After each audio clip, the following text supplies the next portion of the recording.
یہاں یہ مساوات مرد و زن کا جو قرآنی نظریہ اس کو سمجھ لیجیے. بحثت یہ انسان دونوں برابر ہیں، شرف انسانیت میں برابر کے شریک ہیں. مرد اونچا نہیں، افضل نہیں، عورت نیچی نہیں، گھٹیا نہیں. اخلاقی میدان میں دونوں برابر ہیں.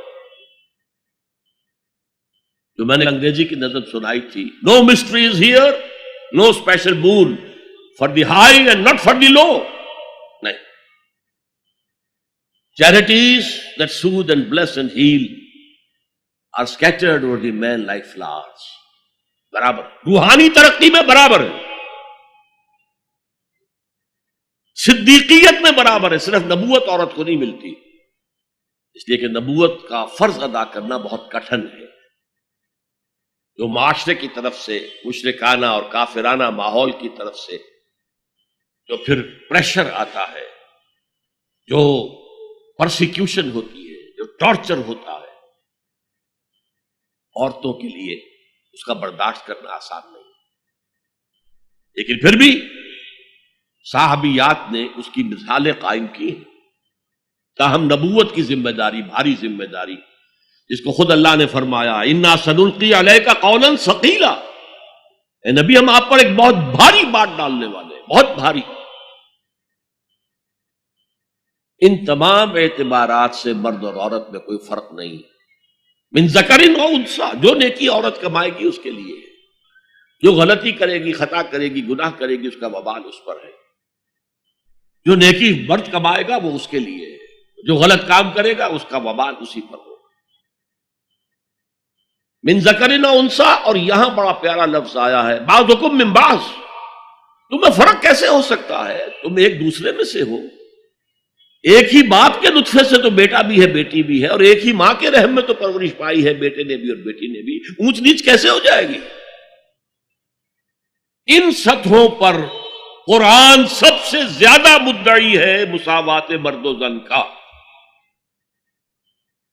لیکن ذمہ داریاں معاشرت میں کیا ہوگی؟ دونوں کا دائرہ کار کیا ہوگا؟ ان کی جسمانی ساخت، ان کی نفسیاتی ساخت کے اعتبار سے ان کے فرائض، یہ چیزیں، اور خاص طور پر جو معاشرے کی یونٹ ہے، معاشرے کی اینٹ ہے، فصیل بنی ہوئی ہے اینٹوں سے. اینٹیں کمزور ہوں گی تو فصیل کمزور ہوگی. تو یہ جو ایک اینٹ ہے، ایک فیملی ہے، اس فیملی کے ادارے کو مستحکم رکھنے کے لیے اس کا head of the state, head of the institution ایک ہی ہوگا، اور وہ مرد ہے، عورت نہیں ہوگی. ایک مرد اور ایک عورت when they enter into agreement of marriage، یہاں پر عورت کا کام ہوگا شوہر کی تابع داری کرنا. قرآن بھی کہتا ہے الرجال قوامون علی النساء، مرد حاکم ہیں عورتوں پر. فالصالحات قانتات، نیک عورتیں وہ ہیں جو اطاعت کرنے والی ہیں. بہرحال یہ بعضکم من بعض سے میں نے آپ کے سامنے رکھا کہ کوئی اونچ نیچ بنیادی نہیں ہے، وہ انتظامی اونچ نیچ ہے. تمام انسان برابر ہیں، لیکن دفتر میں ایک آفیسر ہے، ایک چپڑاسی ہے. As human beings they are equal, as citizens of state they are equal. ایک ہی ووٹ افسر کا بھی ہے، ایک ہی ووٹ چپڑاسی کا بھی ہے. لیکن وہاں دفتر میں افسر افسر ہے، چپڑاسی چپڑاسی ہے. فالذین هاجروا واخرجوا من دیارہم واوذوا فی سبیلی وقاتلوا وقتلوا لأکفرن عنہم سیئاتہم ولأدخلنہم جنات تجری من تحتہا الانہار ثوابا من عند اللہ واللہ عندہ حسن الثواب. تھوڑا سا اشارہ ادھر بھی کر دوں، ان تمام کاموں میں عورتیں مردوں کے ساتھ شریک رہی.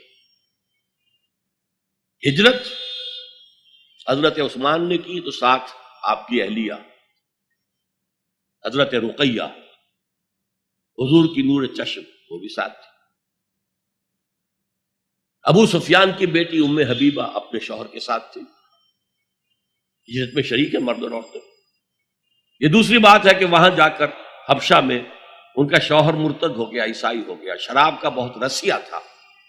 ویسے شراب حرام نہیں تھی ابھی اسلام میں بھی، لیکن اسے وہ ملتی نہیں تھی جب تک کہ وہ عیسائیوں کے ساتھ ان کی مجلس میں شریک نہ ہو. یہی وجہ ہے کہ پھر ام حبیبہ کو پیغام حضور نے مدینے سے بھجوایا ہے اور نکاح ہوا ہے ان ایبسینشیا.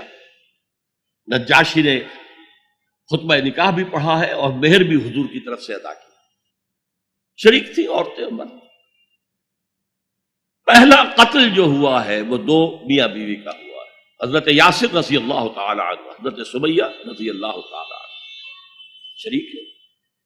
جہاد میں جہاد کی ذمہ داری جیسے نبوت کی ذمہ داری عورتوں پر نہیں رکھی گئی، اسی طرح قتال کی بھی ذمہ داری تو عورت پر نہیں رکھی گئی، لیکن عورتوں نے حصہ لیا ہے. ایک تو انڈائریکٹ حصہ، حضرت خنسا نے 7 بیٹے اللہ کی راہ میں شہید کرائے. اس کا کریڈٹ حضرت خنسا کو جائے گا کہ نہیں رضی اللہ تعالی عنہ.